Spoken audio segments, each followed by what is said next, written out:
Bismillahirrahmanirrahim. Assalamu alaikum students. My name is Muhammad Usman Salim. I am from UGI Chemistry Department. Student chapter 5 start किया था हमने, जिसमें हमारा last जो topic था that was derivation of radius and energy of electron in nth orbit. अब बेटा हमने रेडियस की डेरिवेशन तो कर ली थी, जिसमें हमने कूलम फोर्स से स्टार्ट किया। फिर हमने कहा कि कूलम फोर्स सेंट्रीपिटल फोर्स की वजह से है, दोनों को हमने बैलेंस किया और इस तरह से हमने रेडियस का फैक्टर बनाया। फिर हमने वेलोसिटी वाले फैक्टर को भी एलिमिनेट किया और करते हुए हम अपने फाइनल आंसर तक पहुंचे, that was 0.529 angstrom and n square. n was the number of shell. अगर आप फर्स्ट शेल के लिए बात कर रहे हैं तो n की जगह 1 पुट करते तो आपके पास आंसर सेकंड शेल के लिए, इस तरह थर्ड शेल के लिए। उसके बाद हमने डिस्टेंस बिटवीन ऑर्बिट्स देखा। हमने देखा कि जैसे जैसे हम अपवर्ड या हायर ऑर्बिट्स की तरफ जाएंगे डिस्टेंस इंक्रीज होता जाएगा। उसको हमने ऑर्डर की मदद से भी देखा कि R2 और R1 के दरमियान डिस्टेंस ज़्यादा है, ठीक है, सबसे कम है sorry.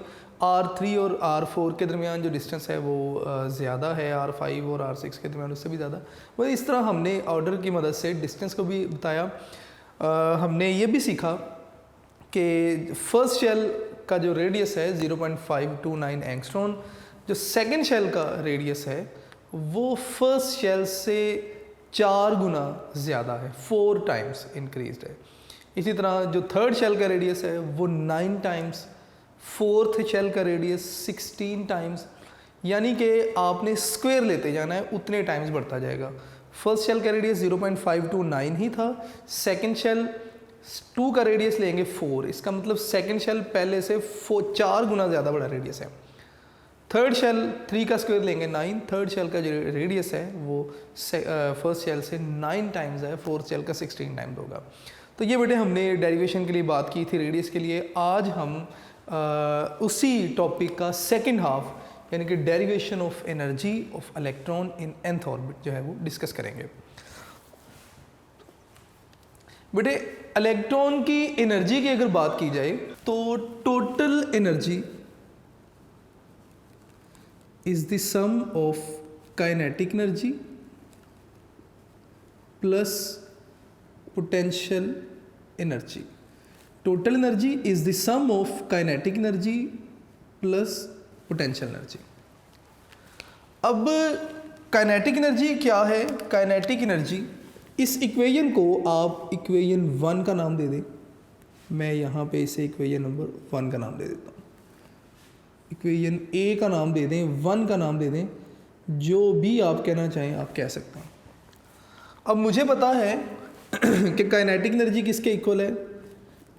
Kinetic energy is always equal to half mv²।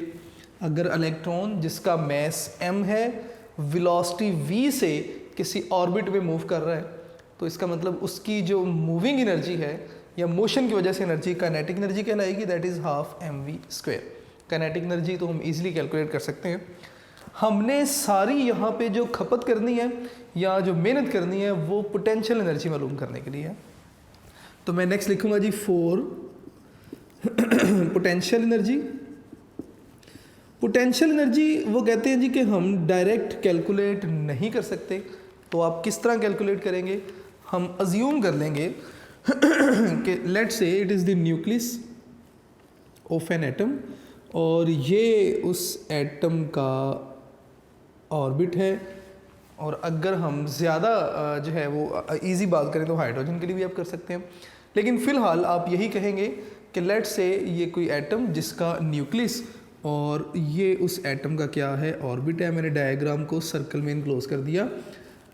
अगर मैं इस सर्कल को कंप्लीट करूं तो आपके पास एक एटम बन जाएगा, तो मुझे कंप्लीट सर्कल रिक्वायर्ड नहीं है, तो मैंने इसलिए यहाँ तक न्यूक्लियस इलेक्ट्रॉन को अपनी तरफ अट्रैक्ट करेगा, ठीक है।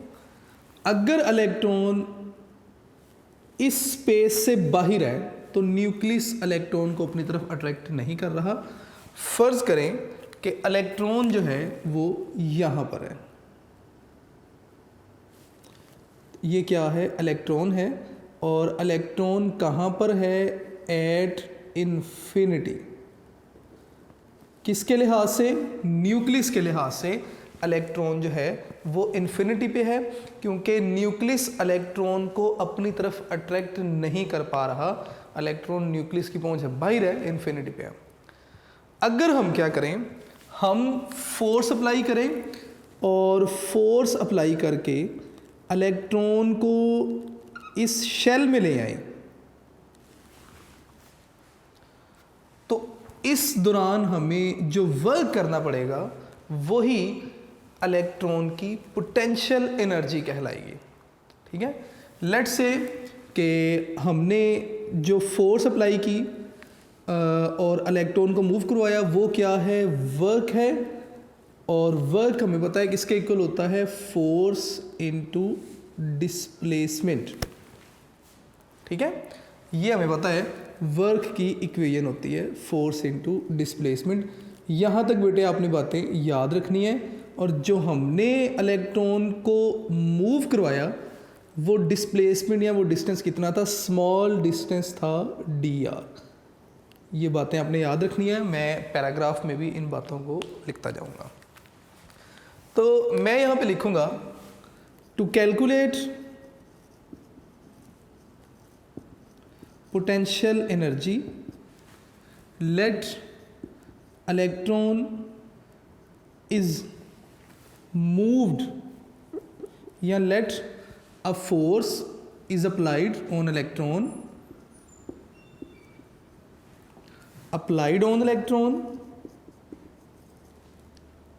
and bring electron को आप लेकर आए कहाँ से? फ्रॉम इन्फिनिटी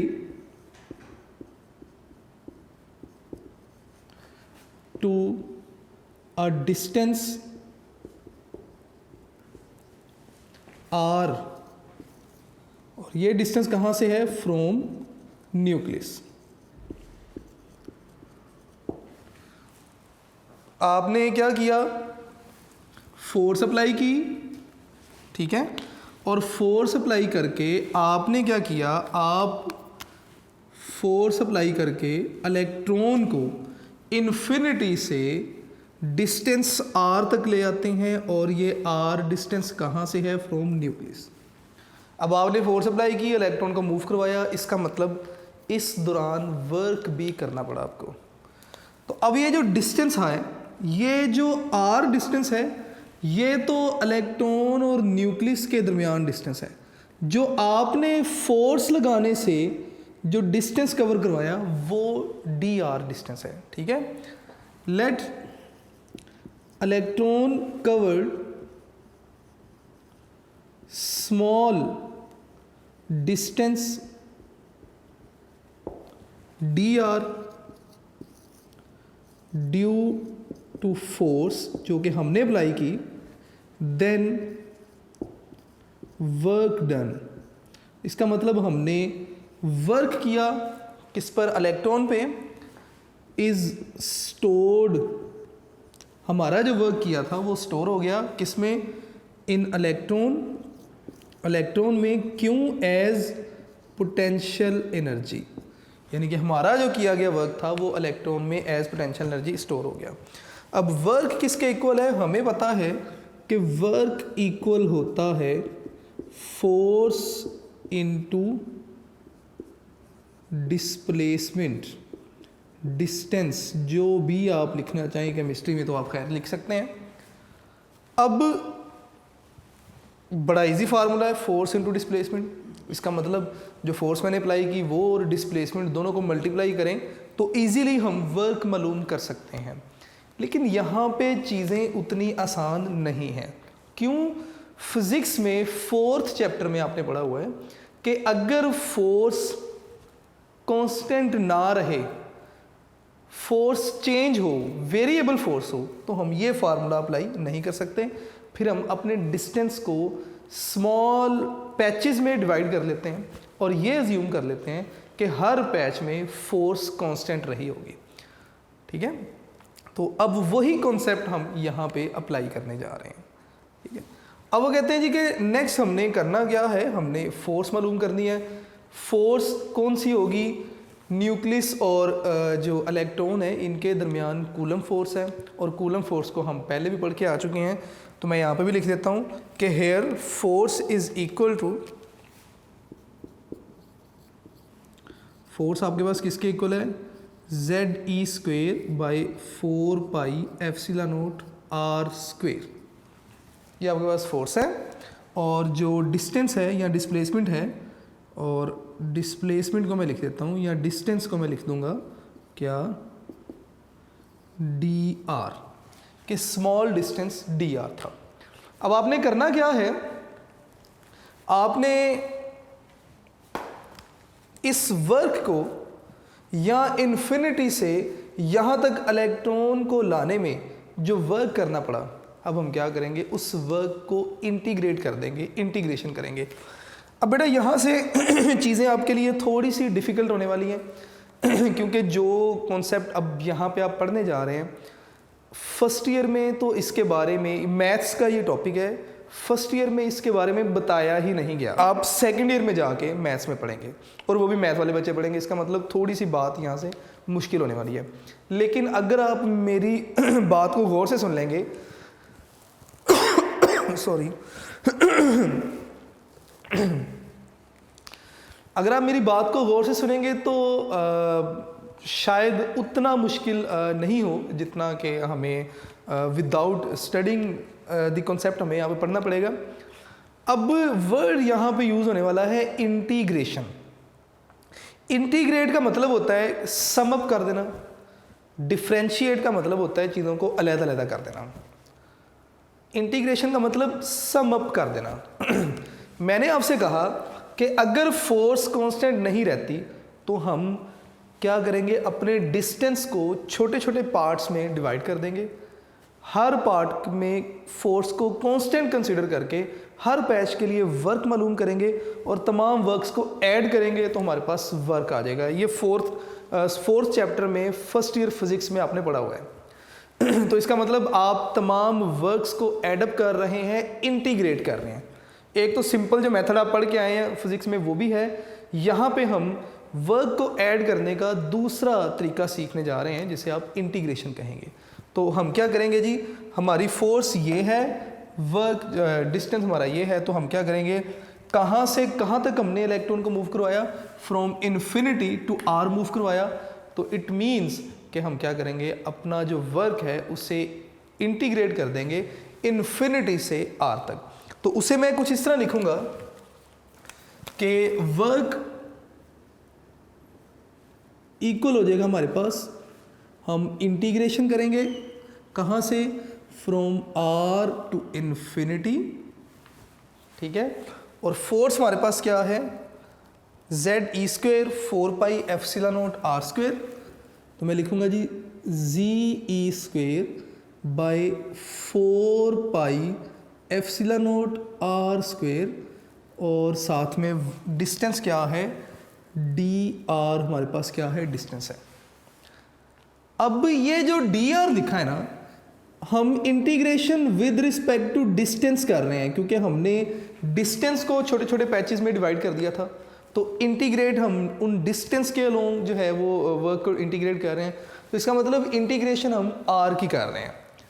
तो आर हमारे पास जो है वो इंटीग्रेशन के लिए है, बाकी सब कुछ क्या है, कांस्टेंट है। तो जो कांस्टेंट है आप उसे इंटीग्रेशन साइन से बाहर ले जाएंगे। तो मैं इसे इस तरह लिख सकता हूँ कि Z e square by 4 pi epsilon naught r square, r को नहीं लिखेंगे आप क्योंकि आर के अलोंग तो आप इंटीग्रेशन कर रहे हैं, और बाकी सारे को आप क्या करेंगे, इंटीग्रेशन से बाहर एज कांस्टेंट ले लिया, और आर टू इन्फिनिटी आप क्या करेंगे जी, ऊपर लिखेंगे d r divided by r square. ले जी, इसकी आप क्या करेंगे जी, इंटीग्रेशन कर देंगे। अब जब आप इंटीग्रेशन करने जाएंगे तो इंटीग्रेशन करने के लिए बेटे फार्मूला जो बुक में नहीं है आपने याद रखना है, मैं यहाँ पे लिख के उसे ब्लॉक में इनक्लोज कर दूंगा ताकि आपको याद रहे। ये हिंट लिख रहा हूँ मैं, it is not a part of your topic. तो जब हम इंटीग्रेशन करते हैं तो लेट्स से कि मैं आर टू इन्फिनिटी ही इंटीग्रेशन करने जा रहा हूँ, और किसकी इंटीग्रेशन करने जा रहा हूँ, f की इंटीग्रेशन करने जा रहा हूँ, f जिसकी पावर क्या है, n है। ठीक है, तो जब आप इसकी इंटीग्रेशन करेंगे तो आपके पास आंसर क्या होगा, आप स्क्वायर ब्रैकेट्स में आंसर लिखेंगे। ठीक है, ऊपर आप क्या लिखेंगे, 1 माइनस पावर, 1 माइनस पावर आपके पास क्या है, n है, डिवाइडेड बाय, नीचे आप क्या लिखेंगे, नीचे वो फैक्टर जिसकी इंटीग्रेशन कर रहे हैं, और n यानी कि पावर -1, और लिमिट्स को आपने वैसे ही अप्लाई कर दिया, r टू इन्फिनिटी हमने लिमिट्स अप्लाई कर दी। ठीक है, बड़ी सिंपल बात मैंने अभी तक यहाँ पे की। अब उसके बाद इसी मेथड को, इक्वेशन को मैं आगे लेके चलूँगा, इसी कॉन्सेप्ट को यूज़ करते हुए। मैं इक्वेशन को बेटे यहाँ से स्टार्ट कर रहा हूँ और हिंट को मैंने इस ब्लॉक में इनक्लोज कर दिया। क्यों मैंने थोड़ी जगह छोड़ी, मुझे आगे भी इस्तेमाल जो है वो ज़रूरत पड़ेगी, मैं साथ साथ बताता जाऊँगा। तो इस कॉन्सेप्ट के अकॉर्डिंगली इसकी इंटीग्रेशन करेंगे आप, तो देख लेते हैं जी कैसे होगी। मैं लिखूँगा जी, वर्क इक्वल होगा Z square by 4 pi epsilon naught, इससे हम इंटीग्रेशन साइन से बाहर ले आए थे। ठीक है, उसके बाद आपने क्या किया, इंटीग्रेशन करनी है इसकी। अब आप लिखेंगे जी स्क्वायर ब्रैकेट्स, बिल्कुल वैसे जैसे मैंने यहाँ पे बताया। स्क्वायर ब्रैकेट में आपने क्या करना है, आंसर में सबसे ऊपर तो आप लिखेंगे 1 माइनस पावर। अब ये वो फैक्टर है जिसकी आप इंटीग्रेशन करने जा रहे हैं। ठीक है, जिसकी इंटीग्रेशन लिखते हैं उसके साथ dr भी हम लिखते हैं। तो मैं बड़े सादा लफ्ज़ों में बात कर रहा हूँ, टर्मिनोलॉजीज़ यूज़ नहीं कर रहा, ताकि आप जो है वो फंस नहीं जाएं यहाँ पे। जिसकी इंटीग्रेशन करते हैं, अगर मैं r की इंटीग्रेशन कर रहा हूँ तो साथ dr है, अगर मैं x की इंटीग्रेशन करता तो dx होता। ठीक है, तो r की इंटीग्रेशन कर रहा हूँ तो r के ऊपर पावर क्या है, 2, तो मैं लिखूँगा जी 1 माइनस 2 डिवाइडेड बाय, नीचे फैक्टर मेरे पास क्या है, r को लिखा, और पावर -1, तो पावर क्या है 2 माइनस 1, मैंने एज इट इज़ लिख दिया, और लिमिट्स मैं एज इट इज़ अप्लाई कर दूंगा r टू इन्फिनिटी। अब आप इसे सॉल्व कर लें, ये आपके पास क्या बन जाएगा जी, Z square by 4 pi epsilon naught, और साथ में आप लिखेंगे जी क्या, 1 minus 2 minus 1 divided by r power 2 minus 1, तो r आ जाएगा, और साथ में आप क्या लिखेंगे जी, r टू इन्फिनिटी। आपने लिमिट्स बता दी साथ कि r टू इन्फिनिटी हम इंटीग्रेशन कर रहे हैं, कि इन्फिनिटी से हम किसी बॉडी को r तक लेकर आए थे। अब नेक्स्ट आपने क्या करना है, अब आपने लिमिट्स अप्लाई कर देनी है। ठीक है, तो लिमिट आप कैसे अप्लाई करेंगे ये भी देख लें बेटे ज़रा। मैं सेकंड हिंट भी यहाँ पर इसी ब्लॉक में लिखने जा रहा हूँ। लिमिट आप कैसे अप्लाई करेंगे, मैं यहाँ पे लिमिट लिख रहा हूँ। लिमिट्स अप्लाई करने के लिए दोबारा से स्क्वायर ब्रैकेट लिखेंगे आप। ठीक है, अब लेट से आपके पास, यहाँ से ही मैं बात को करूँगा, आपने ये फैक्टर है आपका और ये लिमिट्स हैं।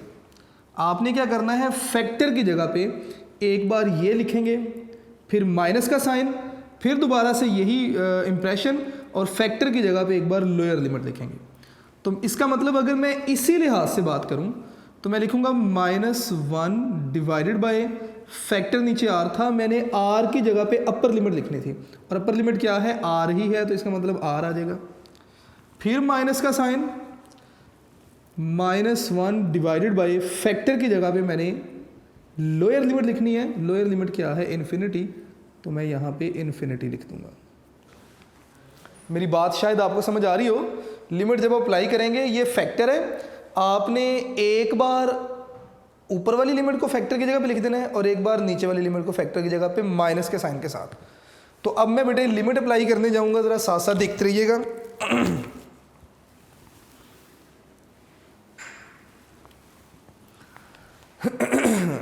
कांस्टेंट हमारे पास क्या था, Z square by 4 pi epsilon not.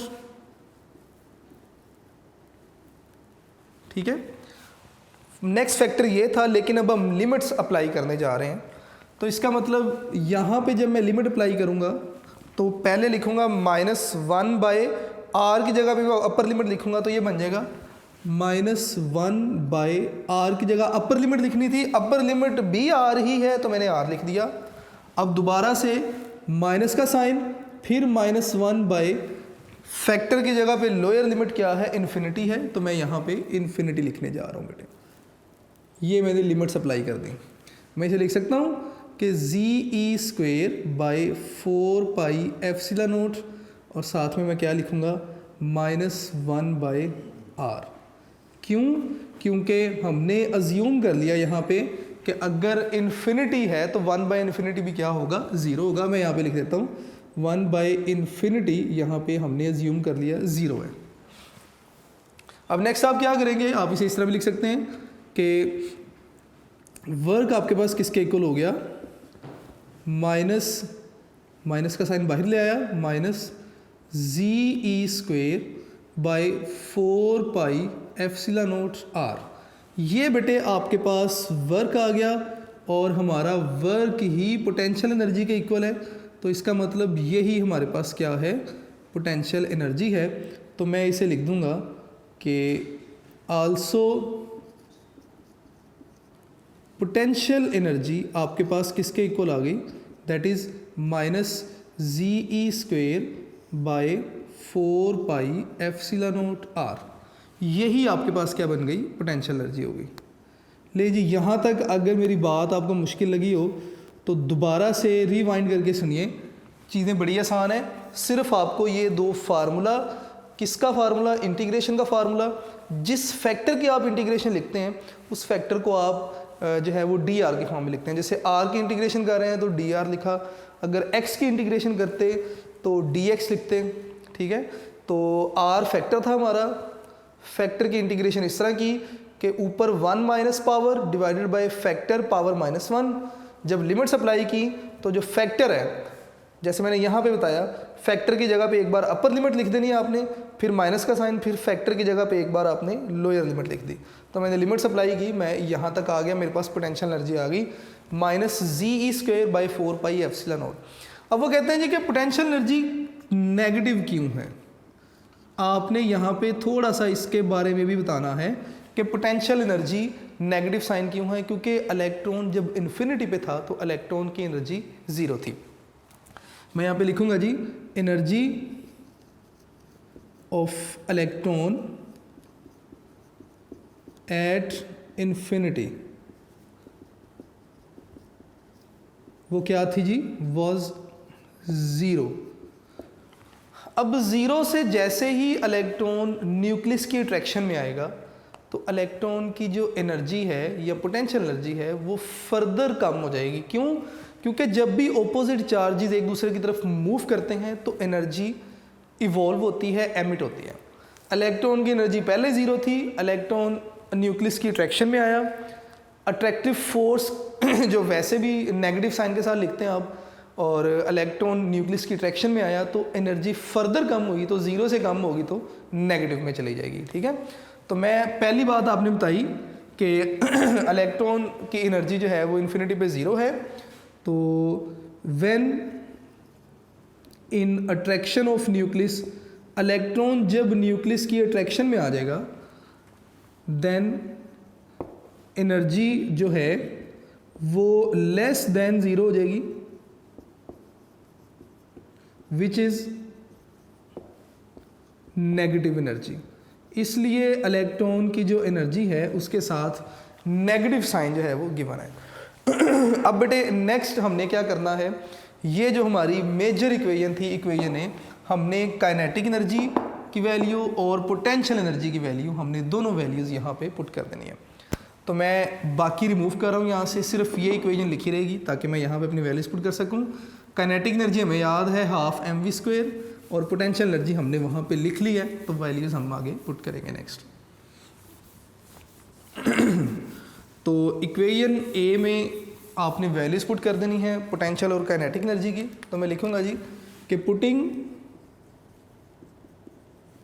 Values of potential energy and kinetic energy in equation A. Equation A में आपने वैल्यूज पुट कर देनी है। इक्वेशन ए कहती है जी टोटल एनर्जी इक्वल है किसके, kinetic energy that is half m v square plus potential energy which is minus, potential energy हमारे पास क्या आई थी minus Z e square 4 pi epsilon naught r, तो minus Z e square by 4 pi epsilon naught r, plus minus minus है, मैं plus को ख़त्म कर रहा हूँ यहाँ से, ठीक है। मैं माइनस को भी एडजस्ट करके लिख देता हूँ ताकि एक ही इक्वेशन बन जाए। अब नेक्स्ट हमने प्रीवियस जो अपना टॉपिक पढ़ा था, प्रीवियस टॉपिक में हमने यानी कि रेडिएशन, जब हम रेडियस डेरिवेशन कर रहे थे तो वहाँ पे हमने सीखा था कि जो कूलम फोर्स है वो सेंट्रीपिटल फोर्स से ही हमें मिल रही है, ठीक है। तो हमने वहाँ पे लिखा था, मैं यहाँ पे साइड पे लिख रहा हूँ बेटे आपकी आसानी के लिए, हमने पढ़ा था कि m v square over r equal to Z e square by 4 pi epsilon naught are square, ठीक है। यहाँ से ये आर इधर डिवाइड हो रहा है, इस तरफ आगे मल्टीप्लाई होगा, तो m v square equal to Z e square r divided by 4 pi epsilon naught are square, ये आर स्क्वेयर से कैंसिल, तो m v square equal to Z e square by 4 pi epsilon naught और साथ में are. यानी कि हमने previous lecture में सीखा था कि इलेक्ट्रॉन न्यूक्लियस के अराउंड रिवॉल्व कर रहा है और जब भी कोई बॉडी सर्कुलर मोशन परफॉर्म करती है तो सेंट्रीपिटल फोर्स की ज़रूरत होती है। तो सेंट्रीपिटल फोर्स कहाँ से आ रही थी, कूलम फोर्स से।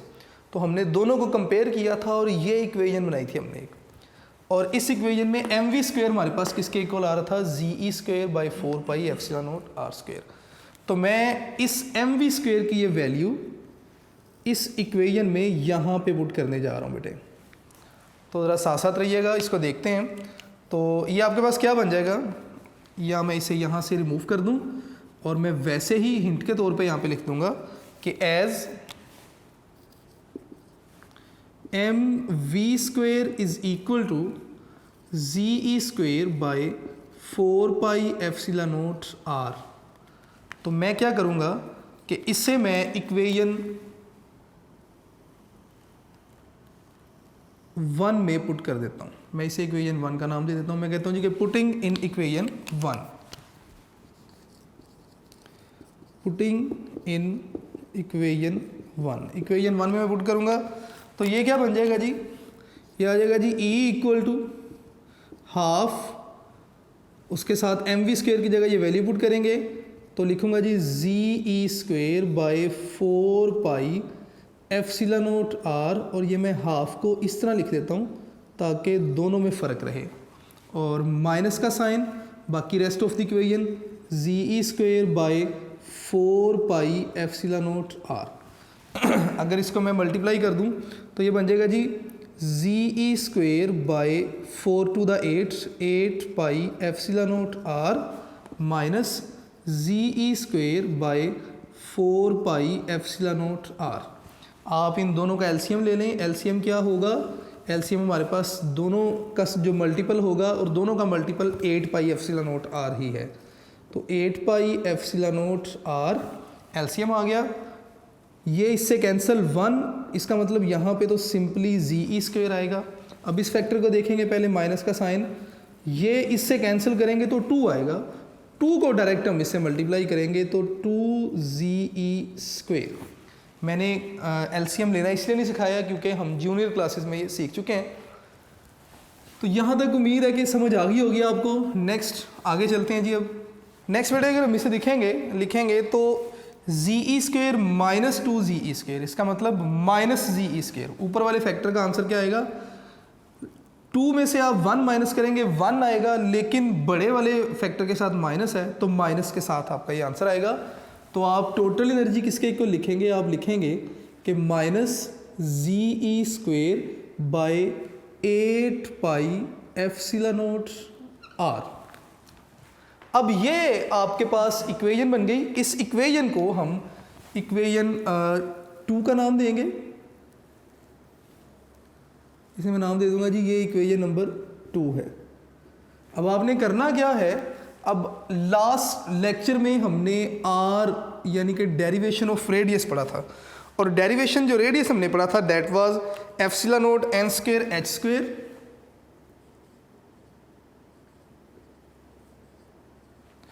डिवाइडेड बाय, और ये सारा हमारे पास इक्वल था पाई एम जेड ई स्क्वायर,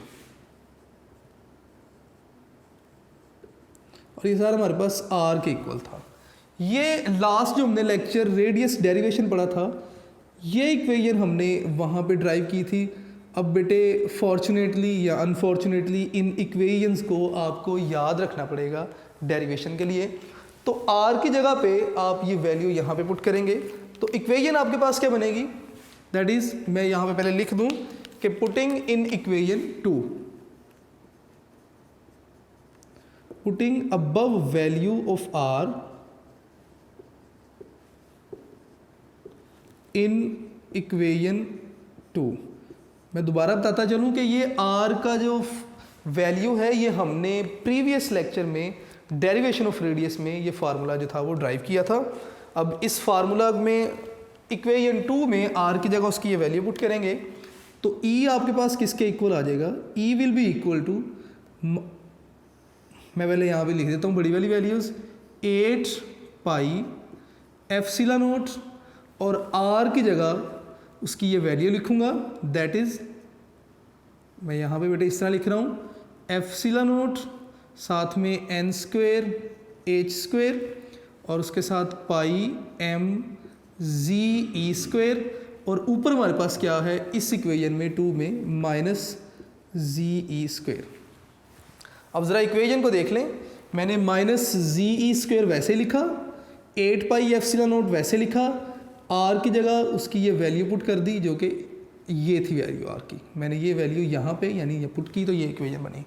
अब पुराना वाला वही तरीका कि सबसे ऊपर जो लिखा है वो पहले नंबर पे, उसके बाद जो लिखा है वो दूसरे नंबर पे, और ये तीसरे नंबर पे, तीसरा वाला पहले वाले नंबर से मल्टीप्लाई होगा, तो ई आपके पास इक्वल आ जाएगा किसके, minus Z E square multiply हो जाएगा, ये थर्ड वन ऊपर जाएगा तो पाई एम जी ई स्क्वायर, सारा डिवाइड होगा किसके साथ, 8 पाई एप्सिलॉन नॉट और फिर एप्सिलॉन नॉट और एन स्क्वायर और साथ में एच स्क्वायर। अब आप इसे सिंपल कर लें, कैंसिलेशन कहाँ से होगी, पाई पाई कैंसिल हो गया आपके पास, ठीक है, और इसी तरह बाकी आप सिंपल कर लें इसे, माइनस जी एक ये है तो जी स्क्वायर ई स्क्वायर ई पावर 4, और साथ में आपने क्या लिख दिया जी, एम लिख दिया, ठीक है, और डिवाइड कर देंगे आप इस सारे को किसके साथ, 8 एप्सिलॉन नॉट का स्क्वायर एन स्क्वायर और साथ में एच स्क्वायर से, और ये सारा किसके इक्वल आ रहा है जी, ई के इक्वल आ रहा है। अब इस सारे फैक्टर को मैं मज़ीद सिंपल करके लिखूं तो मैं इसे इस तरह भी लिख सकता हूँ कि ई आपके पास इक्वल होगा किसके, माइनस जी स्क्वायर ई पावर 4, या आप इसे पहले इस तरह कर लें कि अगर हम हाइड्रोजन के लिए बात करें, फॉर हाइड्रोजन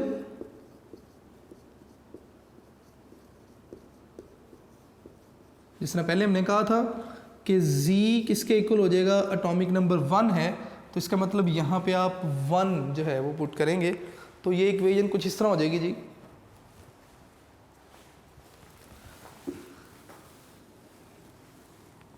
Z को आप एलिमिनेट कर देंगे,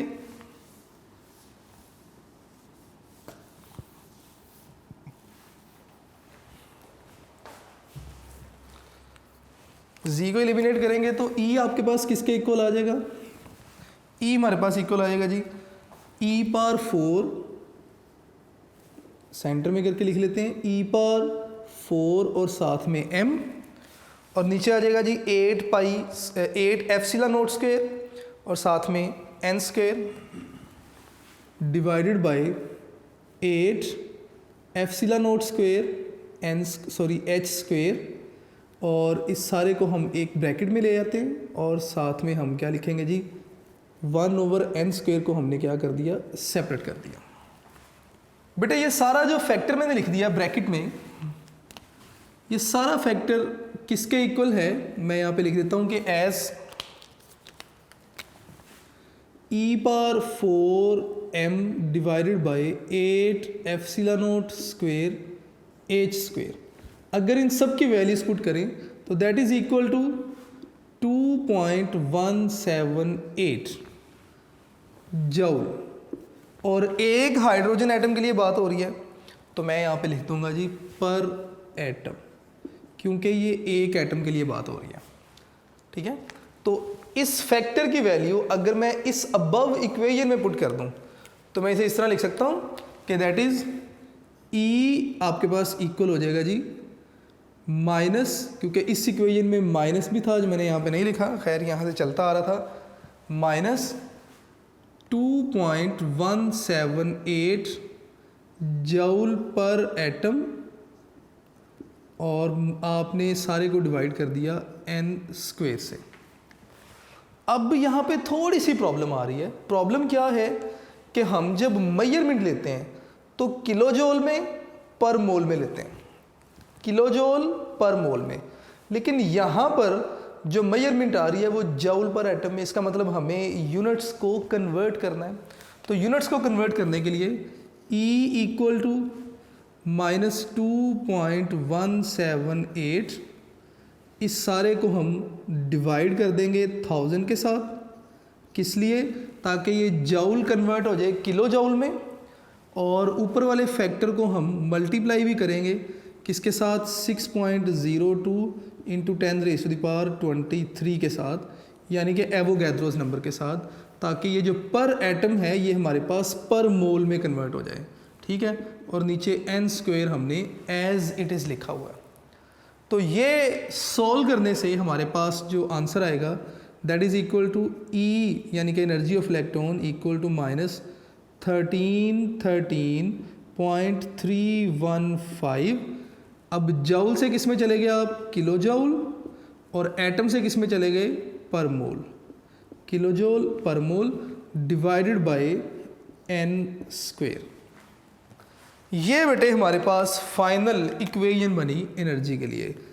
इस इक्वेशन में नेगेटिव साइन आ रहा है।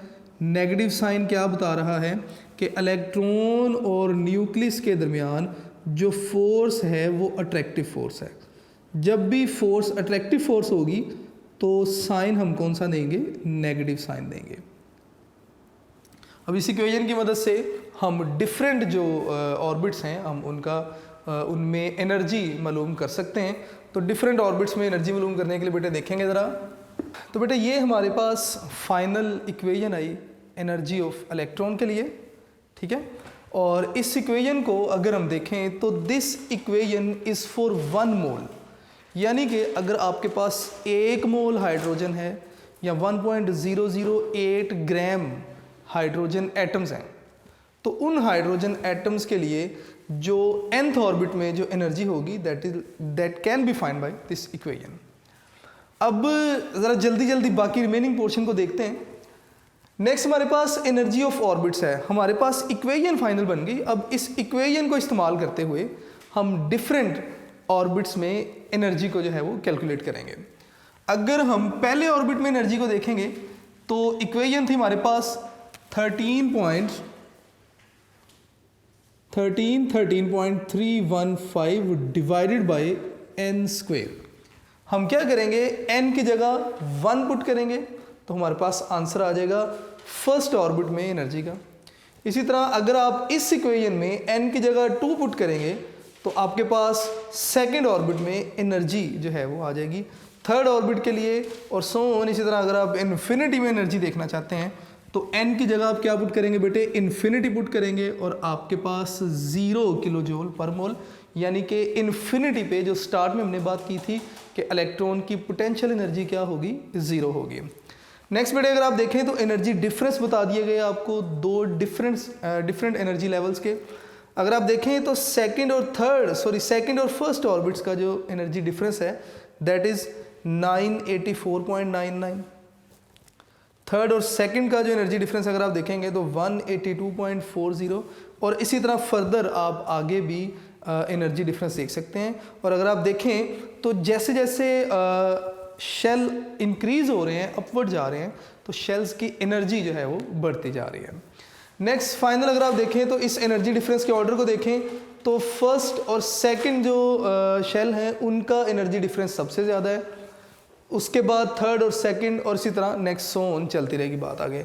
लास्ट में बेटे अगर आप एनर्जी डिफरेंस लेंगे इन्फिनिटी पे और फर्स्ट ऑर्बिट का एनर्जी डिफरेंस लेंगे तो दैट इज़ इक्वल टू 13.315, जो कि हाइड्रोजन एटम की आयोनाइजेशन एनर्जी है, जो कि एक्सपेरिमेंटली हमने प्रूव भी किया। तो ये बेटे हमारा टॉपिक था आज का। कैलकुलेशन थी सारी, कैलकुलेशन में थोड़ा सा कॉन्सेप्ट से क्या कॉन्सेप्ट्स थे, कहाँ कहाँ हिंट चाहिए था, मैं बताता गया आपको। साथ साथ आपने अपने लेक्चर नोट्स ज़रूर बनाने हैं, यूनिक नोट्स ज़रूर देखिएगा। यूनिक नोट्स में यही क्वेश्चन वो आपको बताएंगे कि कब कितनी बार रिपीट हुए आपके एग्ज़ाम में, और इम्पॉर्टेंट है रेडियस और एनर्जी दोनों ही। इनसे रिलेटेड एक्सरसाइज में शॉर्ट क्वेश्चन भी हैं, मैं एक्सरसाइज में उन्हें डिस्कस भी करूँगा। अपने लेक्चर नोट्स बेटे आप साथ साथ बनाते रहिएगा। इंशाल्लाह नेक्स्ट लेक्चर में नेक्स्ट टॉपिक के साथ हाजिर होंगे। अपना ढेर सारा ख्याल रखिएगा बेटे। अल्लाह हाफिज़।